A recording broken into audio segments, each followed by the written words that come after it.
Viral hit episode 13 में आप सबका स्वागत है।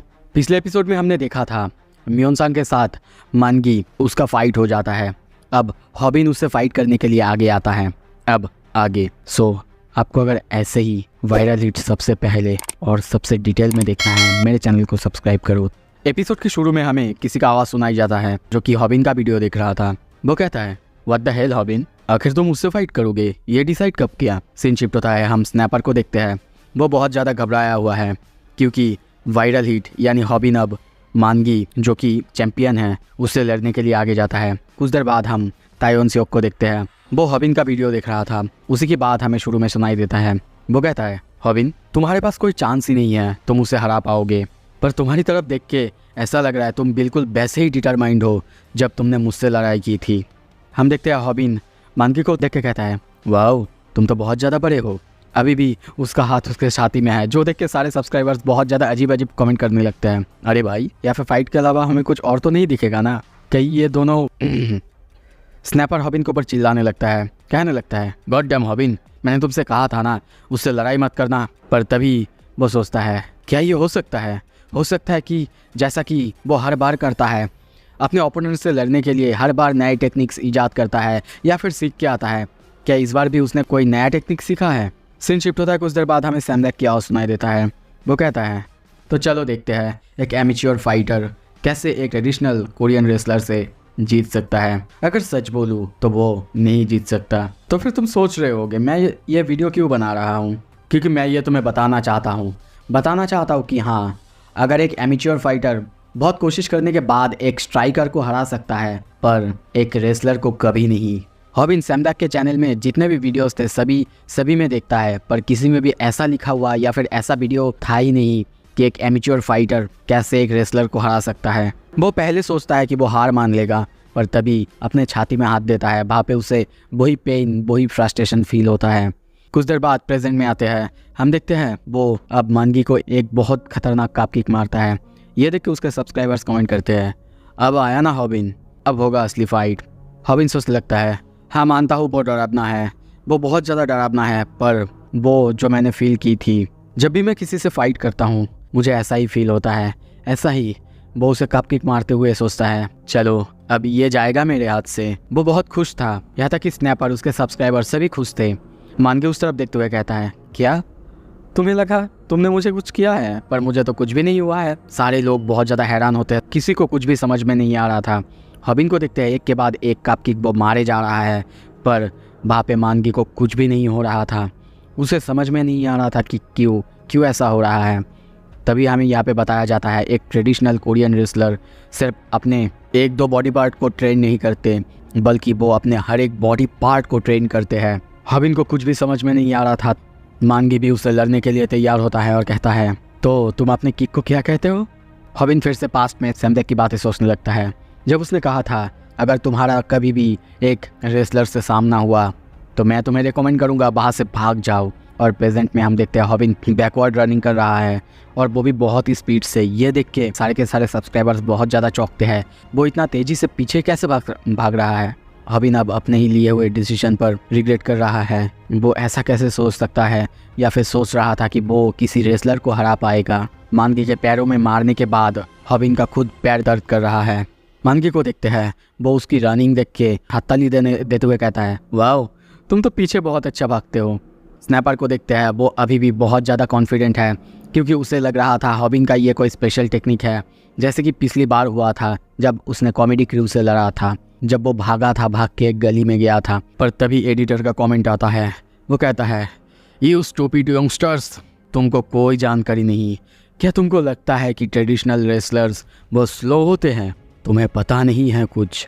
तभी स्नैपर सामने देखते हुए चौंकता है। हॉबिन को देखते हैं भाग रहा है, पर उसके पीछे मानगी भी है जो कि उससे भी तेज भाग रहा है और कहता है तुम्हें लगता है मैं स्लो हूँ? नहीं, मैं बहुत तेज़ दौड़ सकता हूँ। मैं हर रोज़ 19 माइल्स दौड़ता हूँ। और हमें यहाँ पे बताया जाता है कि 19 माइल्स वो अपने फुल स्पीड पे दौड़ते हैं, वो भी सैंड के ऊपर, मतलब नॉर्मल कोई सरफेस के ऊपर नहीं, सैंड के ऊपर, जिसमें नॉर्मली दौड़ना भी बहुत ज़्यादा मुश्किल होता है।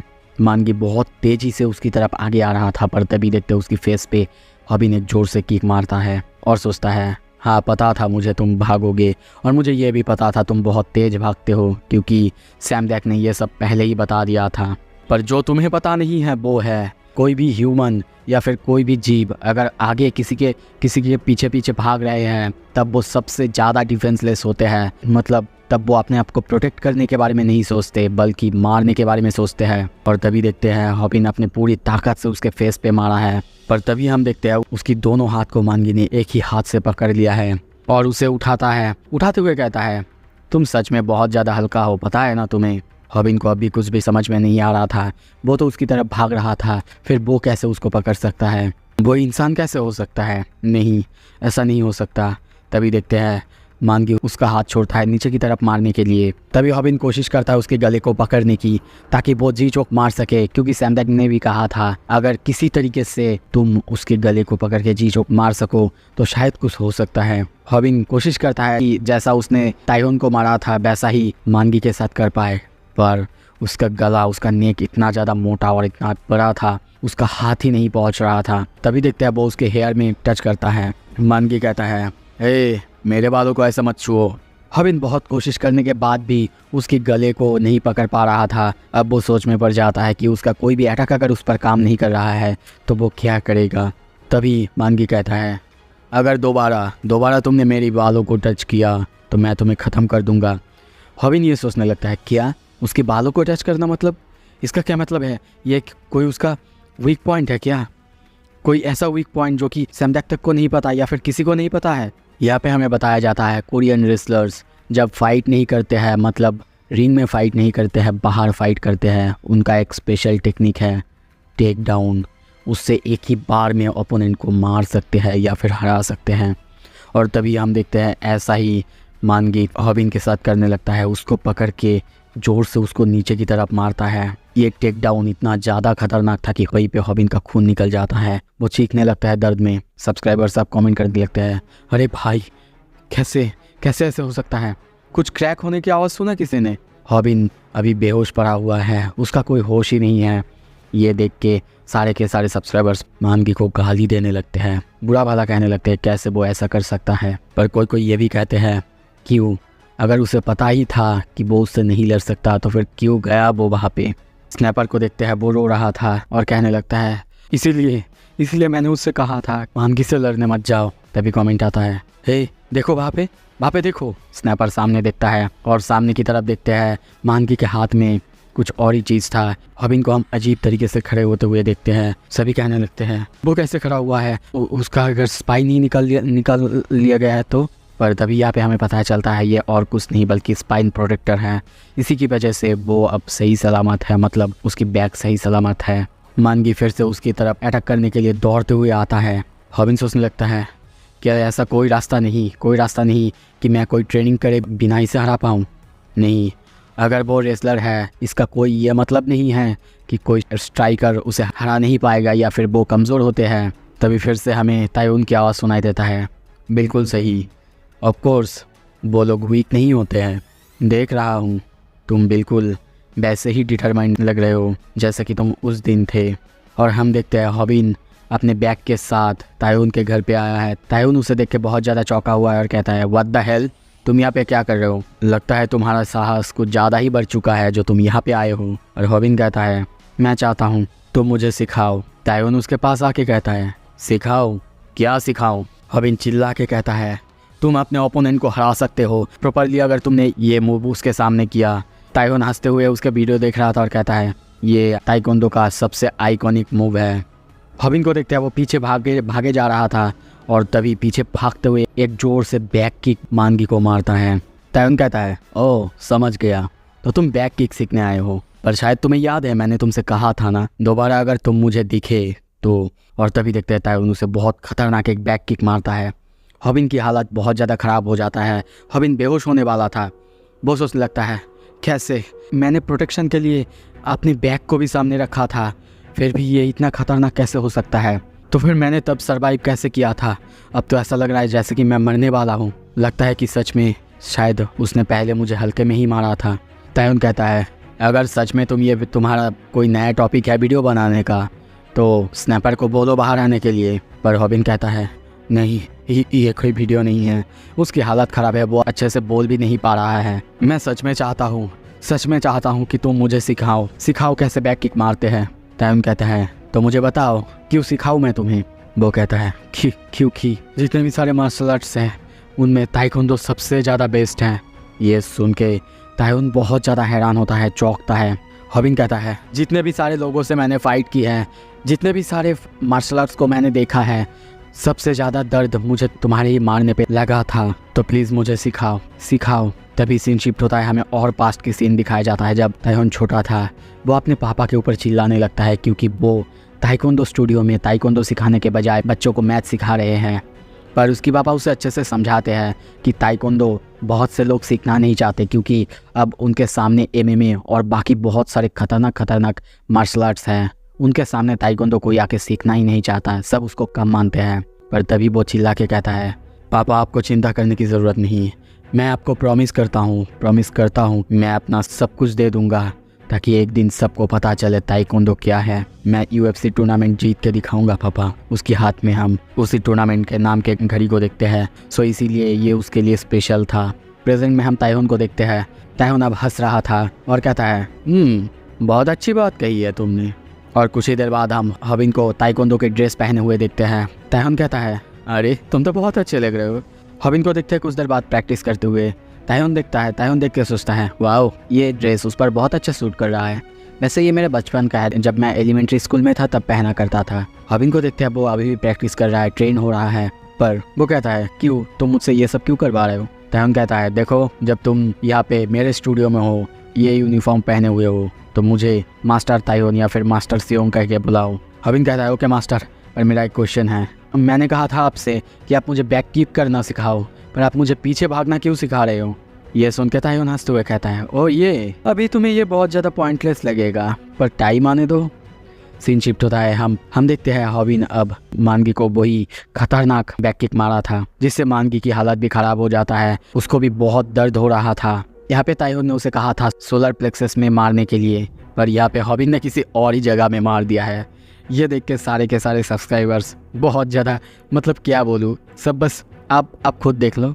स्नैपर को देखते हैं। स्नैपर कहता है ये तो बहुत नीचे है, क्या कर रहा है तू? चलो फ़र्क नहीं पड़ता, अभी भी 30,000 लोग हैं जो कि ये देख रहे हैं, उनमें से कुछ तो सब्सक्राइबर्स हमें मिल ही जाएंगे। पर तभी देखते हैं मानगी फिर से हॉबिन को अपने हाथों में उठा लेता है। उठा के पटकने ही वाला था। हॉबिन सोचता है नहीं, ऐसा कैसे हो सकता है, मैंने तो उसके बाह पे मारा था और बाह पे किक खाने के बाद भी कैसे कोई? स्नैपर डर चुका है। सभी कहने लगते हैं अगर इस बार उसको टेक डाउन कर दिया तो वो बच नहीं पाएगा और उसके पास अब कोई स्पाइन प्रोटेक्टर भी नहीं है। मानगी उसे टेक डाउन करने के लिए नीचे ला ही रहा था। हॉबिन सोचने लगता है मुझे कुछ तो पकड़ना होगा, नीचे जाने से पहले कुछ तो ऐसा होगा जो मैं ग्रैब कर सकता हूँ। तभी उसके पास और कोई रास्ता नहीं था। हम देखते हैं वो मानगी की बालों को खींचता है। इसी के साथ सारे के सारे लोग वहीं पे चुप हो जाते हैं, सबकी आंखें बड़ी हो जाता है। हम स्नैपर की आवाज़ सुनते हैं, वो कहता है यहाँ पे अभी 30,000 लोग थे, 30,000 लोग हैं जो कि ये लाइव स्ट्रीम देख रहे हैं। बहुत से लोग हज़ारों कमेंट्स करे जा रहे हैं, पर ऐसा पहली बार हुआ, पहली बार वायरल हिट की लाइव स्ट्रीम में इतने लोग होने के बावजूद कोई भी कुछ बोल नहीं रहा था, सब चुप थे। तभी हम देखते हैं मानगी को, उसका सर में बाल नहीं था, उसने विग पहना हुआ था। सीन शिफ्ट होता है। कुछ देर बाद हम हॉबिन को ड्रिंक पीते हुए देखते हैं। वो कहता है तुम इतने बुरे लगते नहीं हो इसमें। मानगी को देखते हैं, वो उसके साथ बैठा हुआ है। वो कहता है चुप रहो। हॉबिन मन में सोच रहा है मुझे हंसी आ रहा है, मैं हंस भी नहीं सकता, क्या करूं? फिर उससे पूछता है कब से ऐसा चल रहा है तुम्हारे साथ? मानगी कहता है जब मैं 16 साल का था तब से। हॉबिन कहता है तुम्हें पता है आपसे 10 साल बाद शायद तुम्हारे इसकी इलाज होगा। ये सुन के मानगी और ज़्यादा सैड होता है और कहता है तो मुझे 10 साल के लिए और वेट करना होगा। और तभी रोते हुए हॉबिन की तरफ देखते हुए कहता है पर तुम मुझे पहले ये बताओ, क्या मेरा शादी होगा? क्या मैं भी किसी से एक दिन शादी कर पाऊँगा? हॉबिन उसकी तरफ देखता है, एक बार देखते ही सर घुमाता है और कहता है ऑफ कोर्स। पर मन में सोच रहा है मैं उसकी तरफ देखते ही पता नहीं क्यों मुझे हंसी आ रहा है, मैं उसकी आंखों में नहीं देख सकता। मानगी कंटिन्यू करते हुए कहता है मैंने सुना था जो स्पोर्ट्स लेते हैं या फिर जो फाइटिंग करते हैं उनके साथ बहुत सारी लड़कियां होती है, उनको पसंद करते हैं, तो इसीलिए मैंने भी लड़ना शुरू किया। यहाँ तक कि मैं रेसलिंग कंपटीशन जीत भी गया, पर सब मेरे हाइट और वेट के पीछे थे, क्योंकि सब मुझे मोटा कहते थे। कोई मेरे जैसे बंदों को पसंद नहीं करता था। तभी वो कुछ खाने लगता है। हॉबिन ये देख के कहता है, अरे भाई ये तुम क्या खा रहे हो? वो कहता है, ये एक तरह का मेडिसिन है। तभी हॉबिन कहता है, तो ये सब कुछ एक मिसअंडरस्टैंडिंग था। तो फिर मुझे तुम ये बताओ, मियोन संग के साथ जो तुम्हारा फाइट था वो क्या था? मानगी कहता है, मैं सोच रहा था कि वो उसके पीछे, यानी वो भूमि को स्टॉप कर रहा है, इसीलिए मैं उसे बचाने गया था। हॉबिन कहता है, पता है तुम्हारी वजह से भूमि को कितना ज़्यादा तकलीफ हुआ है। स्नैपर और वो उसकी तरफ देखने लगते हैं। अब उन दोनों को रियलाइज़ हो चुका है, दरअसल मानगी इतना भी बुरा लड़का नहीं है, बस उसे प्रॉपर अटेंशन कभी नहीं मिला है। तभी वो एक बुक दिखाते हुए कहता है, पता है इस बुक का ऑथर, उसने 10,000 से भी ज़्यादा लड़कियों को डेट किया था और मैं उसी के हिसाब से चल रहा था। उसी की बुक में जैसा लिखा था मैं वैसे ही चल रहा था। इसने तो 10,000 लड़कियों को डेट किया है और मैं उसकी इतनी दुख भरी स्टोरी सुन के हॉबिन रोने लगता है। मानगी फिर कहता है, पता है तुम्हें मैंने यूट्यूब चैनल क्यों शुरू किया? ताकि मुझे सब्सक्राइबर्स मिले, मुझे व्यूअर्स मिले। मैंने सुना है कि यूट्यूबर्स के पीछे बहुत सारे लड़कियां पागल होते हैं, उनको बहुत सारा गर्लफ्रेंड भी मिलता है, पर अब कुछ नहीं हो सकता। मेरा सीक्रेट तो पूरी दुनिया के सामने एक्सपोज हो चुका है। वो जाने लगता है, जाते जाते कहता है, आई डाउट कोई ऐसी लड़की होगी जो कि मुझे अब पसंद करेगी। आई डाउट कि मैं कभी शादी कर पाऊँगा। शायद मुझे यूट्यूब छोड़ देना चाहिए। आई एम सो सॉरी हॉबिन। पर तभी पीछे से आवाज़ आता है, तुम यूट्यूब को छोड़ना चाहते हो? ए मानगी वोंग, पीछे देखो सब तुम्हारी परवाह करते हैं।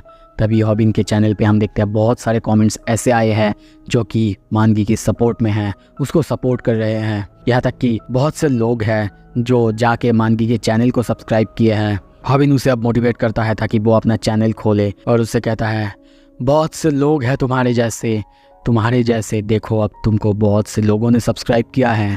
तुम्हारा यूट्यूब जर्नी यहीं से शुरू होता है। मानगी को देखते हैं, ये देख के वो बहुत ज़्यादा इमोशनल हो चुका है, वो रोने लगता है। इसी के साथ हम देखते हैं तीनों मिलके अब लाइव स्ट्रीम ख़त्म करते हैं। रात में देखते हैं जब योल्गा उस वीडियो को एडिट कर रही थी, वो भी रो रही थी, उसे भी बहुत ज़्यादा दुख हो रहा था।